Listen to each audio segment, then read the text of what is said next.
इथे मी 3 छोट्या वाट्या साबुदाणे घेतले होते, ते मी रात्रभर भिजत ठेवलेले होते। 2 ते 3 उकडलेले बटाटे, जे मी एवढे छोटे छोटे पीसेस करून घेतले त्याचे। आता साहित्य बघूया।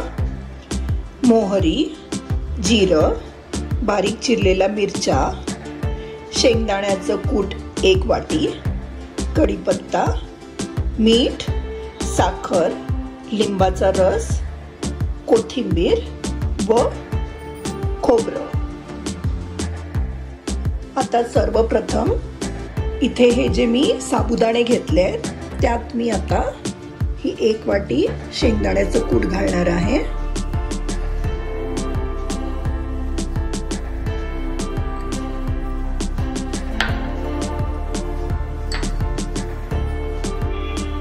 साधारण 1 चमचा मीठ घालूया,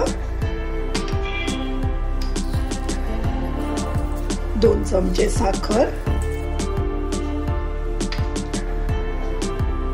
व थोडासा लिंबाचा रस।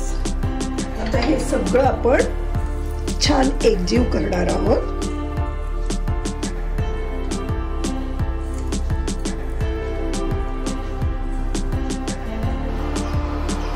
इथे मी एका पॅन मध्ये साजूक तूप गरम करून घेतलेलं आहे। ते गरम झालं की आपण त्यात आता 1 चमचा मोहरी घालणार आहोत। मोहरी तडतडली की त्यात आपण आता 2 चमचे जिरं घालूया।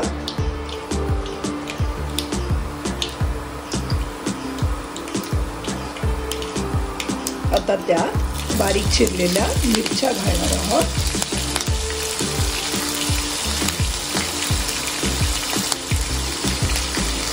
कढीपत्ता घालूया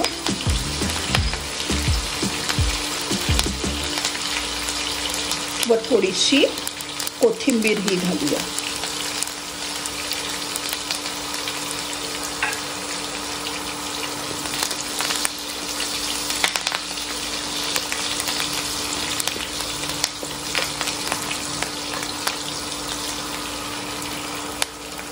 आता यात आपण जे बटाटे घेतले होते उकडून ते घालणार आहोत व त्यावर थोडंसं मीठ घालूया।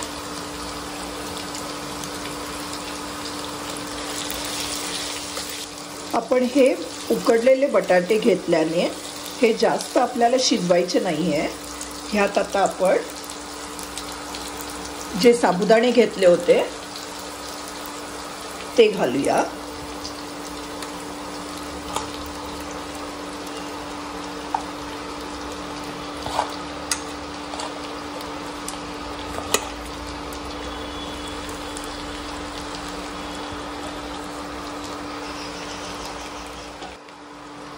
व आपण हे आता सगळं छान मिक्स करूया। त्यात आपण हा जो राहिलेला लिंबाचा रस आहे तो घालूया। जी राहिलेली कोथिंबीर आहे ती घालूया व त्यावर खोबरंही घालूया। खोबरं घातल्याने या आपल्या खिचडीला छान चव येते।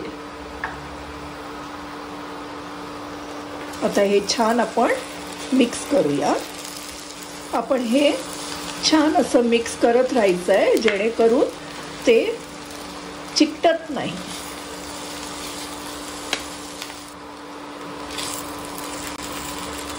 आपण पाहू शकता आपली खिचडी आता रेडी झालेली आहे।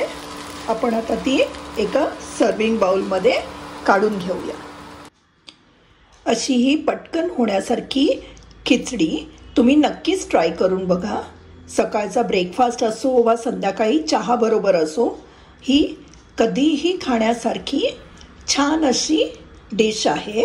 तुम्ही नक्कीच ट्राय करून बघा।